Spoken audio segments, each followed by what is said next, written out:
Jagtial MLA Sanjay కుమార్కి BRS మాజీ MLA Rasamayya Balakishan సవాల్ విసిరారు. దమ్ముంటే ఎమ్మెల్యే పదవికి రాజీనామా చేసి గెలిస్తే మేము ఇంటికి వెళ్లి క్షమాపణ చెప్తామని ఛాలెంజ్ చేశారు. బీఆర్ఎస్ బీఫామ్పై గెలిచిన సంజయ్ కాంగ్రెస్ ప్రభుత్వానికి వత్తాసు పలుకుతుండే కౌశిక్ రెడ్డి ప్రశ్నించాడని, దానికి అతనిపై కేసులు నమోదు చేయడం దారుణమన్నారు.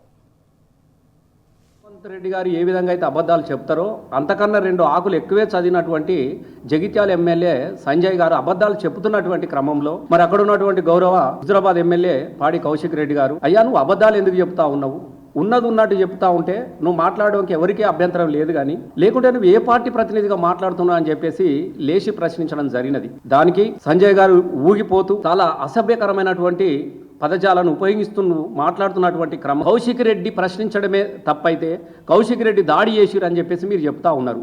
స్వయంగా అక్కడ ఉన్నటువంటి ఎమ్మెల్యే సంజయ్ గారు బయటగా ఏం చెప్పారు, నా మీద ఎలాంటి దాడి కానీ జరగలేదు, నన్ను నెట్టివేయడం కానీ ఎలాంటిది జరగలేదు అని చెప్పేసి స్వయంగా ఎమ్మెల్యే చెప్తా ఉంటే అక్కడున్నటువంటి వ్యక్తులు ఇలా 4 కేసులు ఒక వ్యక్తి మీద ఎవరైనా ఒక కేసు పెడతారు ఉద్దేశపూర్వకంగా.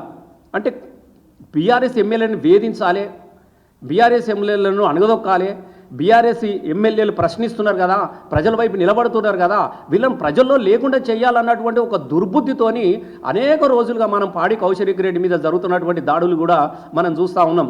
ఒకరోజు కుకట్పల్లి నుంచి గాంధీ గారు కారు గుర్తు మీద గెలిచినటువంటి వ్యక్తి కాంగ్రెస్ పార్టీలో చేరితే, అయ్యా నువ్వు పోయేడుంటే రాజీనామా చేసిపోరా నాయన, మా పార్టీ మీద గురించి నువ్వు ఎట్లా పోతావు అన్నందుకు 5 పోలీస్ స్టేషన్లు దాటి కుకట్పల్లి నుండి వచ్చి మరి ఆ రోజు పాడి కౌశిక్ రెడ్డి ఇంటి మీద పడి అనేక అల్లరిమూకలు ఆయన గుండగాలను ఆయన రౌడీగాలను తీసుకొచ్చి అక్కడ పూలకుండీలు పగలగొట్టి కౌశిక్ రెడ్డి ఇంటి మీద దాడి చేసినటువంటి గాంధీ మీద ఏమైనా మీరు ఇప్పటివరకల్లా కేసులు పెట్టిరా, ఆయన గురించి ఏమన్నా మాట్లాడిరా అని మేము అడుగుతా ఉన్నాం. నువ్వు ఒక అవ్వకే పుట్టినోనివి అయితే, నువ్వు ఒక మనిషివే అయితే ఇవాళ వెంటనే బీఆర్ఎస్ పార్టీకి రాజీనామా చేయి.